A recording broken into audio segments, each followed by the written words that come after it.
Wow, I'm so excited for this next episode with my friend Fay. And we're going to be talking about something really interesting that I think a lot of us have issues with. So I will turn it over to you, Fay, to introduce yourself. Oh, hi, I'm Fay Thompson. I'm an Access Consciousness Certified Facilitator from Canada. And yes, and just happy to be here. Happy to have you. I'm sure we're going to come up with all kinds of gems for people to illuminate in their world and maybe create their relationships greater. All right, let's do it.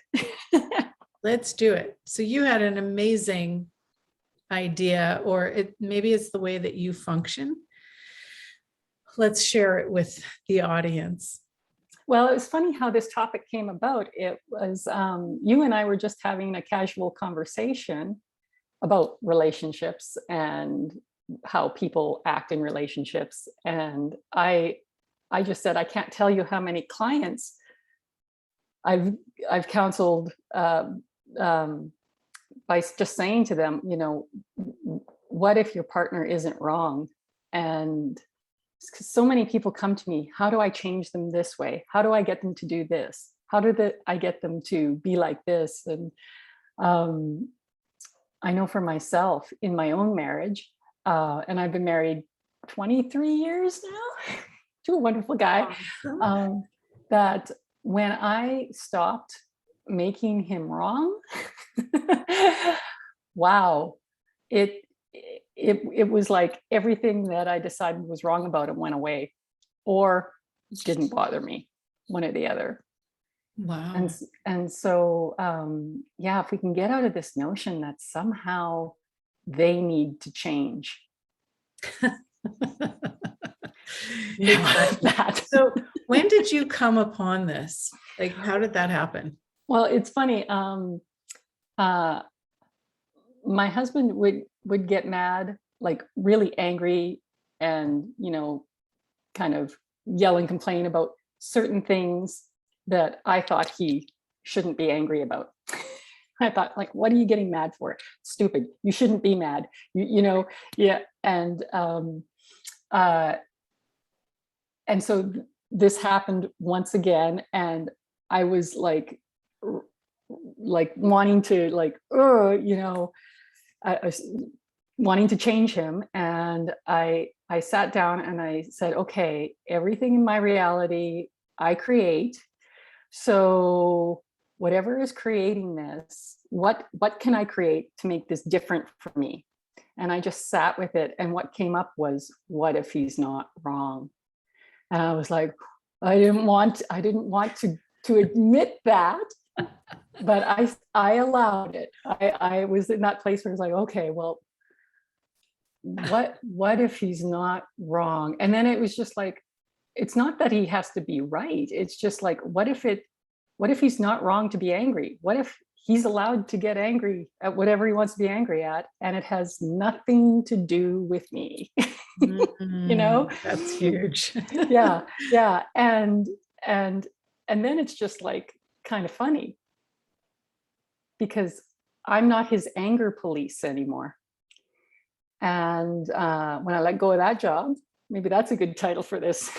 You're the angry police. When I let go of that job,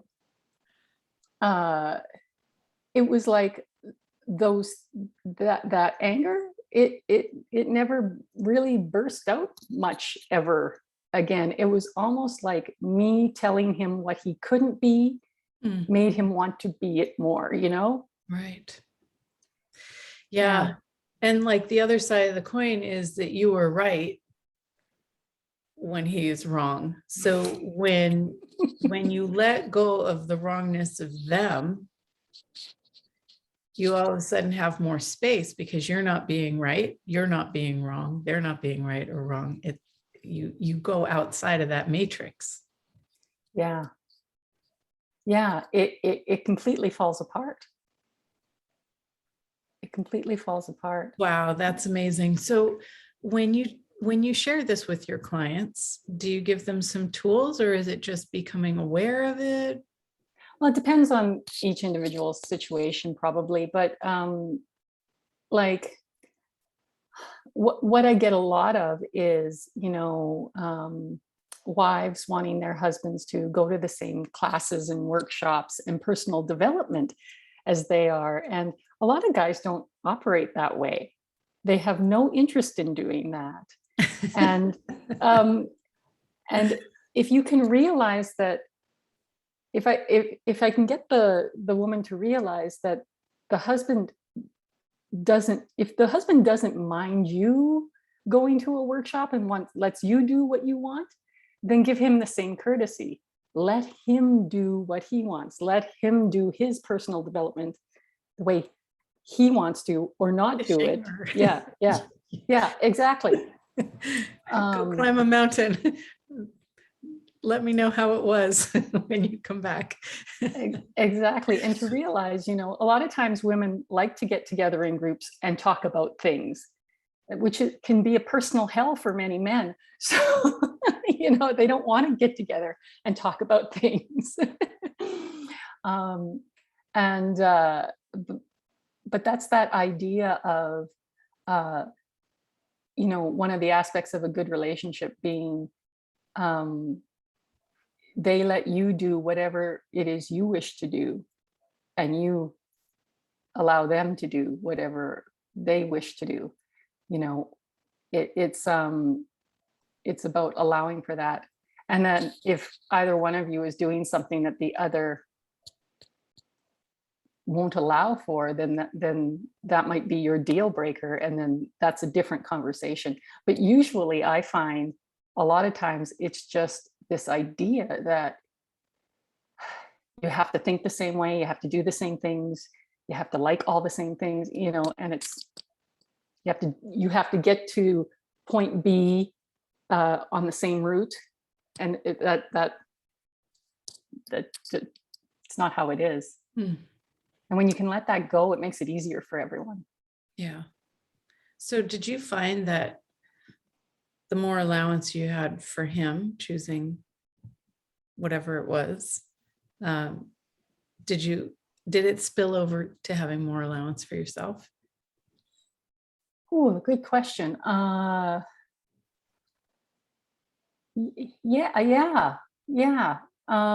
I find that allowance for yourself is so much harder. Interesting point of view, but yeah, but you see what happens, like for something like that, one of the reasons I was making him wrong for being angry is somewhere along the line in that, woven in that, was, if he's angry, then I must not be a good enough wife. Mm-hmm. Somehow I needed to do something to stop that anger or not make it happen. Like, it wouldn't have happened if I was doing something right, Was he being angry at you, or he was just angry in general? Angry in general. No, not necessarily at me. And even if it was at me, which I'm sure at times it was, it's still not about me. Right? And to recognize he's allowed to be angry, and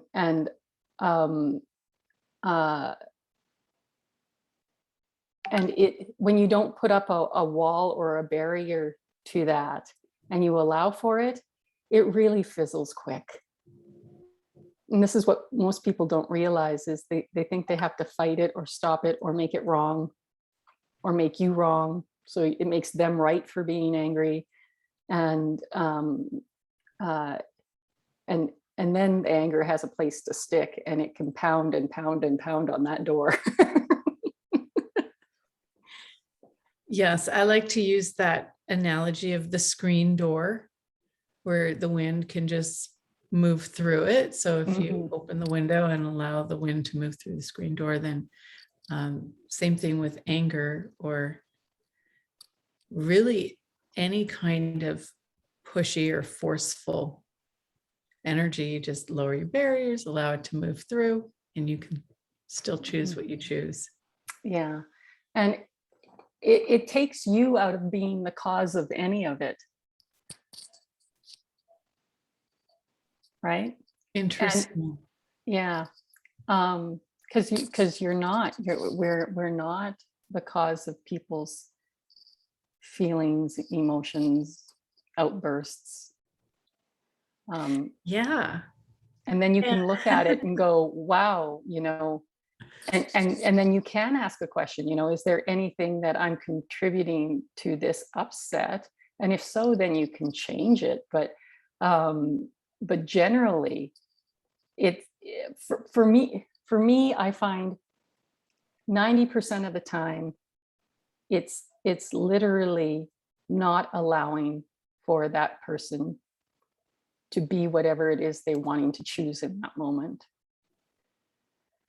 And when you allow for them to be what they wish to be in that moment, then that's where it comes back to you allowing you to not have to take care of it, not have to um, coddle it, take blame for it, uh, any of that stuff.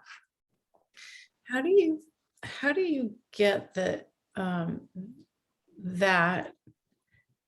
and I'm trying to put these two disparate things together probably, and compromise, because you know how people say in this reality it's all about compromise, and sometimes you don't want to do things but you do them because they want you to do them. So how does that fit into this?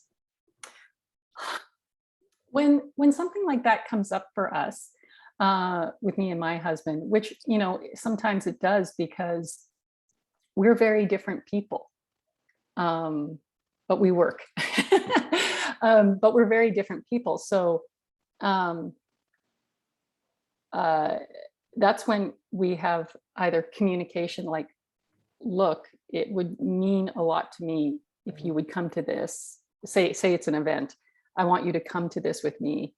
And if he says, I really do not want to go, then that's when I look back and go, uh, well, if he doesn't want to go, do I really want him to be there so he can be upset? That was the other thing I had to learn through my marriage is, I'm very social. I'm more of an extrovert. He's more of an introvert. And so sometimes with social situations, he'll go for a little while and then he'll want to go home and I'm not ready to go home. So I let him go home and then I'll go home later. So it's about, yeah, well, is that compromise? I guess, but keeping there against him will is like keeping him as a prisoner. I think it's amazing that you can each say what's really true for you. Like, I really want you to go to this thing that I know you don't want to go to. And they're like, I really don't want to go. That's awesome to have that kind of communication. Yeah, that if you have to work with what's the truth, because if one person is lying, then that's going to fester. Wow. Right. That's bringing up a whole lot of awareness. Like, there, those relationships that hold on but with a thread at the end for far too long because whoever's holding on and you're just like, I'm still choosing for me. Yes. And we always say, do you want to go to this? You're we're, no matter what it is, each one is welcome to be in any particular place with the other person at any time.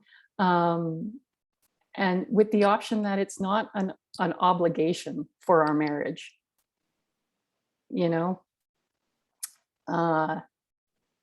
and it works for us. And that doesn't mean that we're doing it right.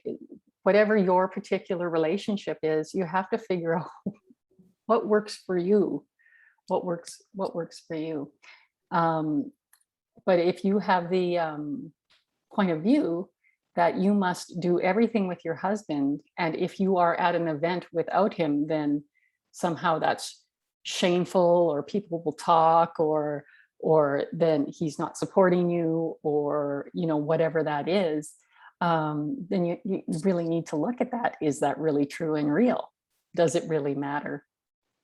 And are you happier without them there anyway? Because if they don't want to be there, you'll have a better time without them there.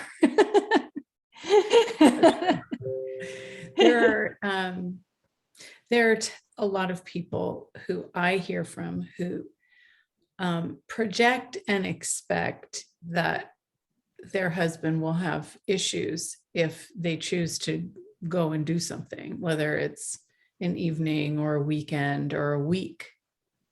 And so they're like, ooh, I don't know if I can choose it, but I really want to, or I don't want to tell him that I'm doing this because he's going to be upset.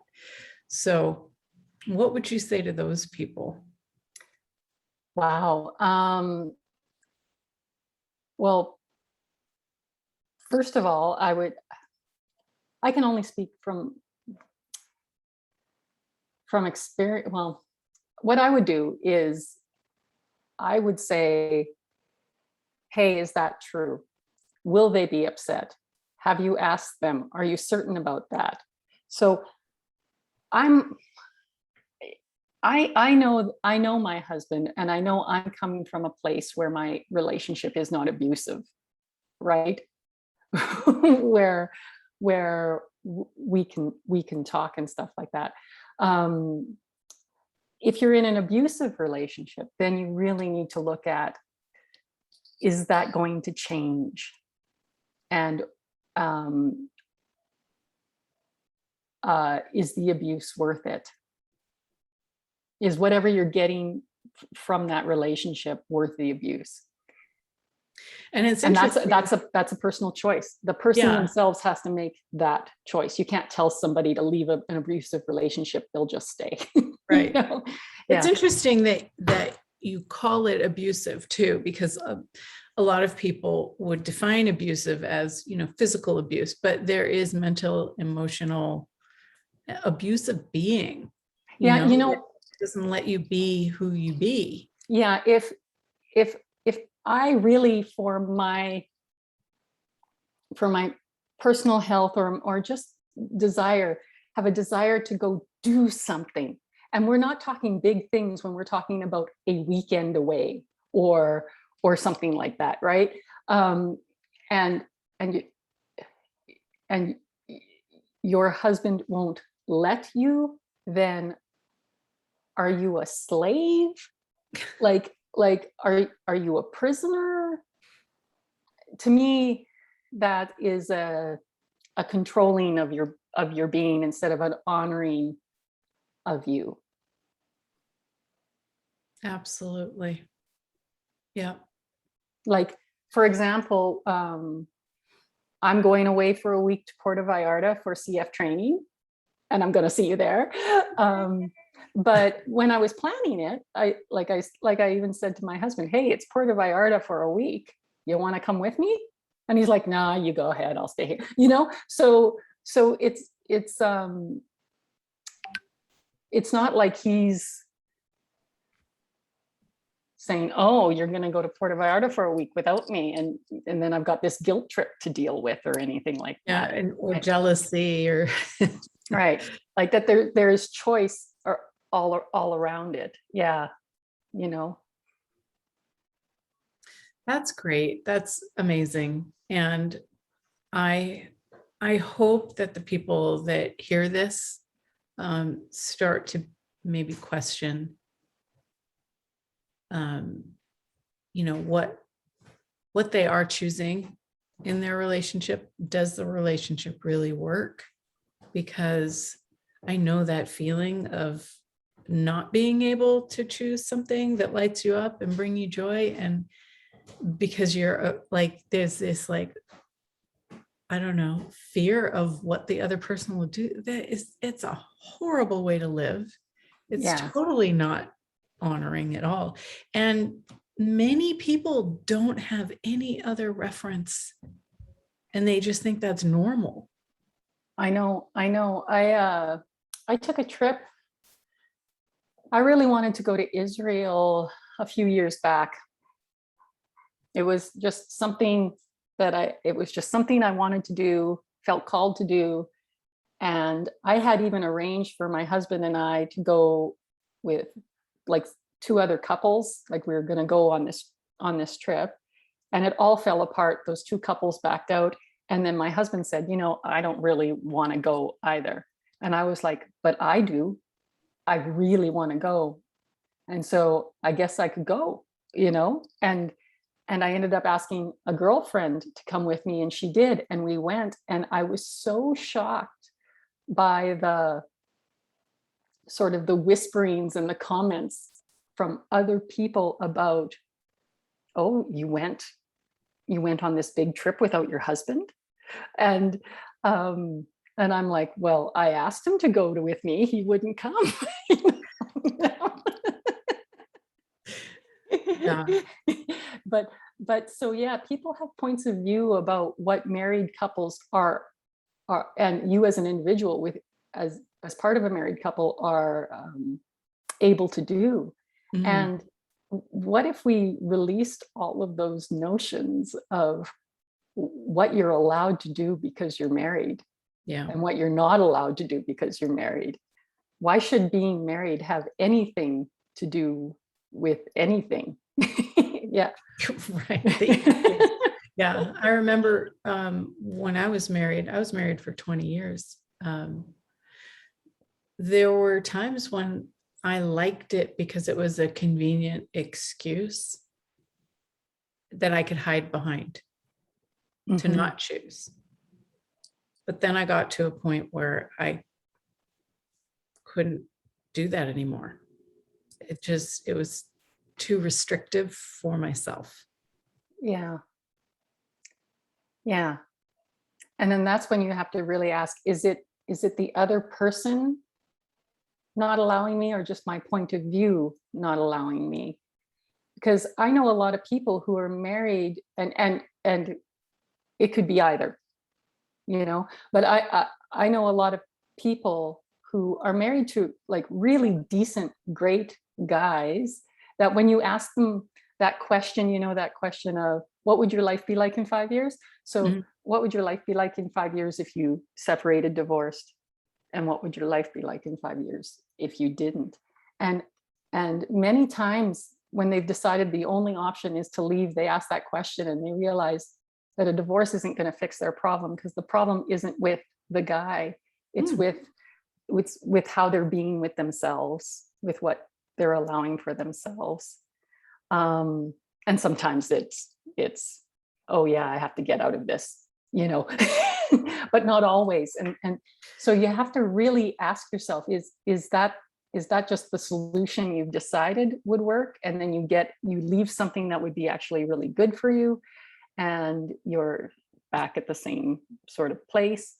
Or is that what's light? It's always about following that lightness, right? Yeah. Yeah. And sometimes it changes. Yes. It can be staying together works for a while, and then you get to a point where it doesn't anymore. Exactly. Yeah. But you don't necessarily know that until you get to that point. Yeah. And having the courage to really look at that and be honest with yourself about it, it comes down to our own choice. Always. Yeah.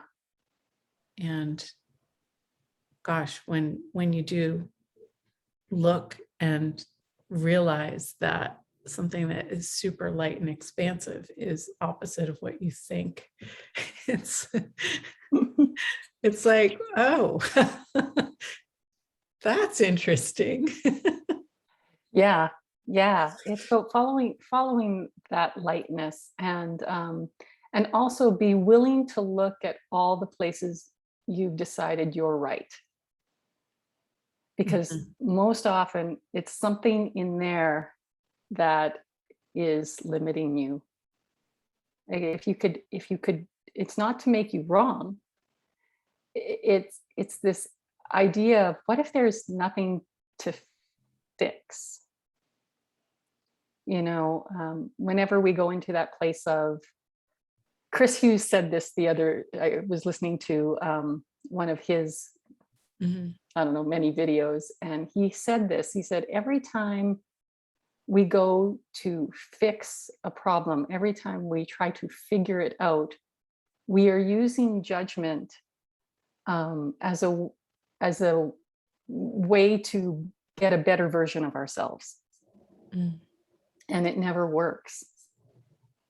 So everywhere that we're using judgment as if that is as if being right or correcting what's wrong will create a better version of yourself, to destroy and uncreate all of that. And to just recognize, Right, hey, wrong, good, bad, pod, poc, all the insurance boys and beyonds. it's like, oh, if there's nothing, if I don't have to use judgment, then I just go straight into what else is possible. Change becomes all of a sudden just simple and easy and clear. But the moment we're using judgment as a way to better ourselves or to try and better someone else, Yep. Motivation, yeah, doesn't really work. It literally never works. It's so funny because people think if I don't do judgment, I'll be complacent. And it's like, what makes you think that? Actually, it's quite Give the it a opposite. chance to see, go on the adventure of judgment-free living and see what happens. Yeah, or there's a lot of, if you don't do judgment, somehow the world will become sort of like this immoral, hellhole or something, that will just do evil things. And actually, again, it's quite the opposite. It's like that allows you that kindness, that ability to let people be, to let yourself be, to explore, to create. It's really quite wonderful what comes out of that. Awesome. Yeah. Wow. It's amazing how quickly these 30 minutes go. I know that's I so keep fast. I want to talk more. Maybe we should do another episode. We can.